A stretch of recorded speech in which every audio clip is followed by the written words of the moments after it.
दोस्तों, अगर आप माता रानी से प्यार करते हैं तो सच्चे हृदय से कमेंट बॉक्स में लिख देना जय माता वैष्णो जय माता दी। माता रानी आपके घर में दौड़ी चले आएंगी। माँ के लिए एक लाइक तो बनता है।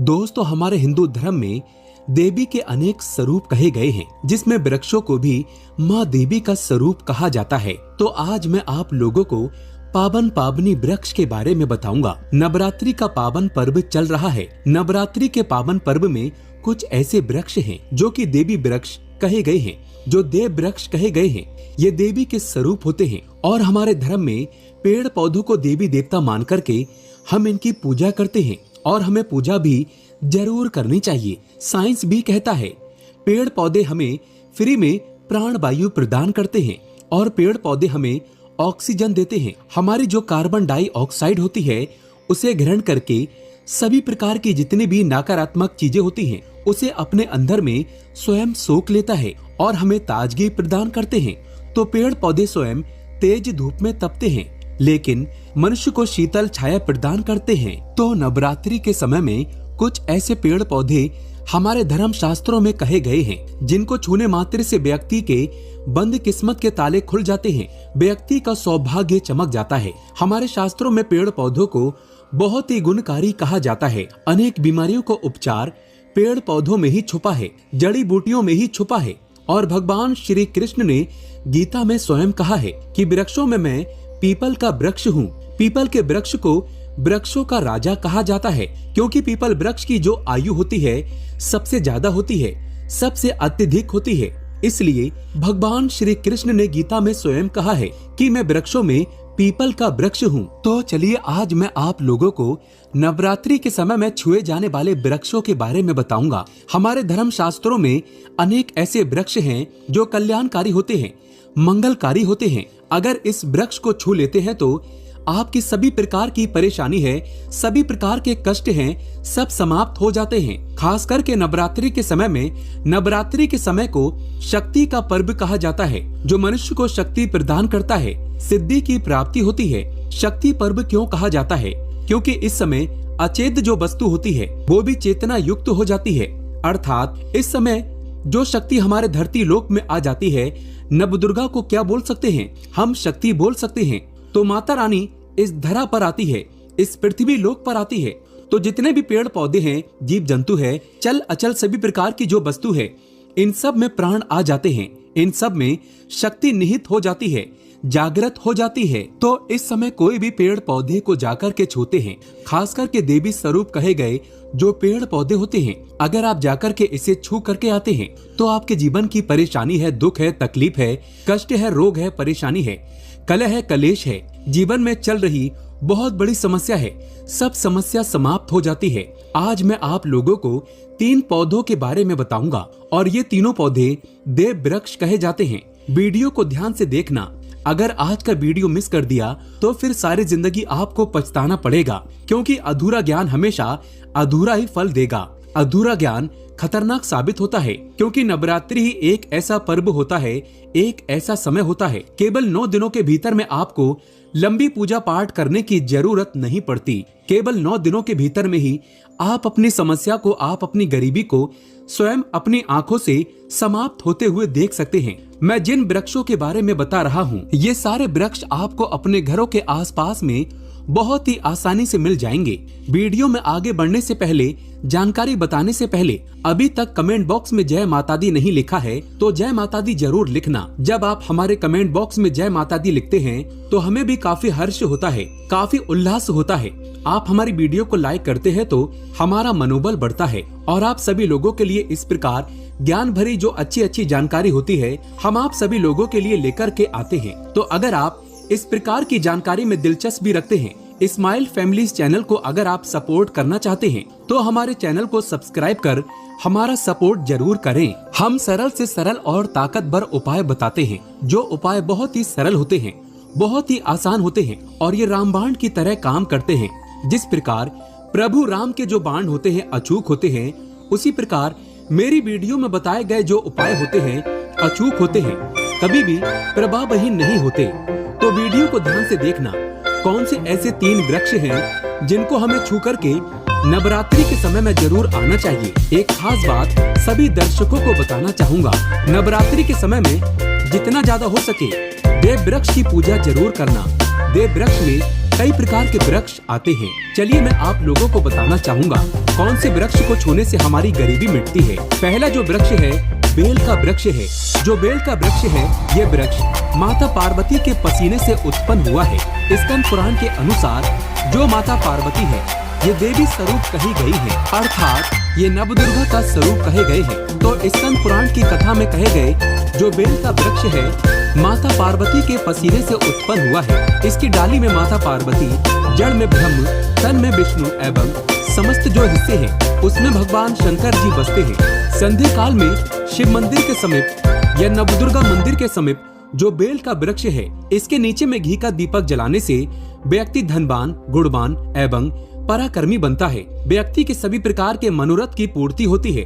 हमारे धर्म शास्त्र ये भी कहते हैं नवरात्रि के समय में अगर कोई भी व्यक्ति, जी हाँ, नवरात्रि के समय में अगर कोई भी व्यक्ति बेल के वृक्ष को माता नवदुर्गा का ध्यान करते हुए 7 बार छू करके आ जाता है तो ऐसे व्यक्ति की तत्काल अगर उपवास व्रत रखा है, ध्यान से सुनिएगा, जो लोग उपवास व्रत रखते हैं ऐसे व्यक्ति की थकान, सुस्ती तत्काल चली जाती है। ध्यान से सुनिए, जो व्यक्ति उपवास रखते हैं, व्रत रखते हैं, ऐसे व्यक्ति को नवरात्रि के समय जितना ज्यादा हो सके संध्या काल में बेल के वृक्ष को जरूर छूना चाहिए। केवल आप ज्यादा नहीं छू सकते हैं तो 7 बार छू करके जरूर आ जाना और बेल वृक्ष के नीचे में घी का दीपक जरूर जला देना। घी का दीपक जलाते हैं तो इसके क्या फायदे मिलते हैं ये भी मैं इस वीडियो में बताऊंगा, क्योंकि जब हम उपवास व्रत रखते हैं तो हमारे शरीर में काफी थकान आ जाती है, हमारे शरीर में ऊर्जा की कमी होने लगती है। हालांकि हमें आध्यात्मिक ऊर्जा प्राप्त होती है लेकिन हमारे शरीर में ऊर्जा की कमी होने लगती है। भोजन न करने के कारण हमारे शरीर में ऊर्जा की कमी होती है और इस ऊर्जा को बरकरार रखने के लिए, इस ऊर्जा को प्राप्त करने के लिए हमें बेल वृक्ष को जरूर छूना चाहिए। अनेक संत महात्माओं ने बेल वृक्ष के पत्ते को खाकर के तपस्या की है एवं कई प्रकार की सिद्धियां हासिल की हैं। धर्म शास्त्र कहते हैं अगर नवरात्रि के समय में बेल के पत्ते खाए जाएं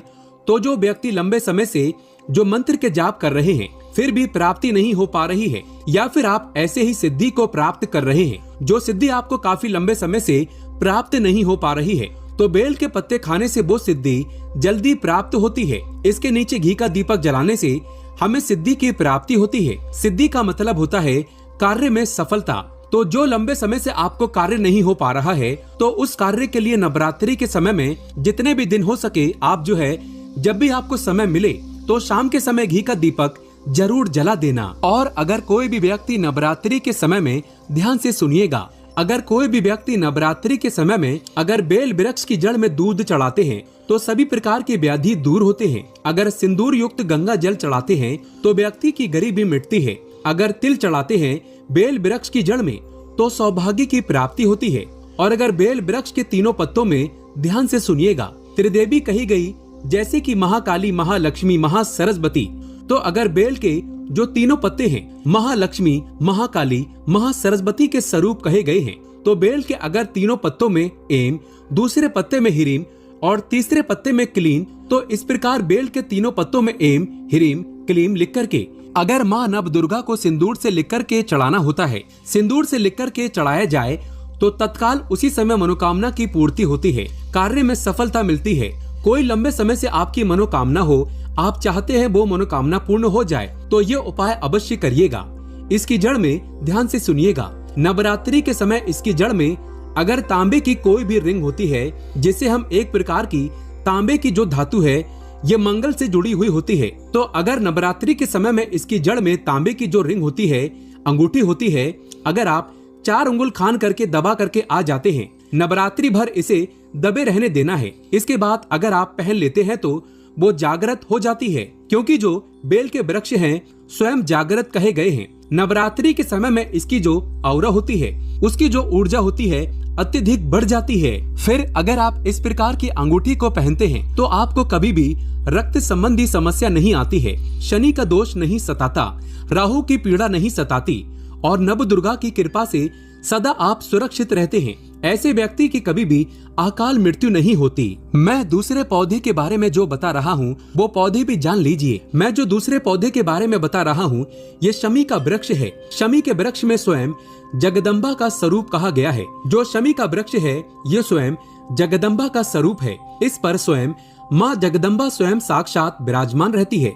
और कोई भी व्यक्ति अगर संध्या काल में नवरात्रि के समय में इसके नीचे में धूप दीप जलाता है, धुआं दिखाते हैं, तो उनकी सभी प्रकार की परेशानी दूर होती है। धर्मशास्त्र कहते हैं अगर कोई भी व्यक्ति नवरात्रि के पूरे समय में अगर हो सके तो अगर आप एक दिन भी करना चाहते हैं तो ये उपाय एक दिन भी कर सकते हैं, पंचमी या सप्तमी के दिन कर सकते हैं। तो हमारे धर्म शास्त्र में कहा गया है कि नवरात्रि के समय में लाल चूड़ी अगर कोई भी व्यक्ति मनोकामना बोलते हुए शमी के वृक्ष में बांधे तो उस समय मनोकामना की पूर्ति होती है। लाल चूड़ी अगर कोई भी महिला जाकर के बांधती है तो उन्हें सौभाग्य की प्राप्ति होती है। उनके पति की कभी भी अकाल मृत्यु नहीं होती। इसकी जड़ में सिंदूर डालने से व्यक्ति को आरोग्य की प्राप्ति होती है। जो लोग लंबे समय से बीमार पड़े हैं, ऐसे व्यक्ति के जो घर में रहने वाले सदस्य हैं, वो लोग जो बीमार पड़े हैं उनके शरीर से 7 बार सिंदूर का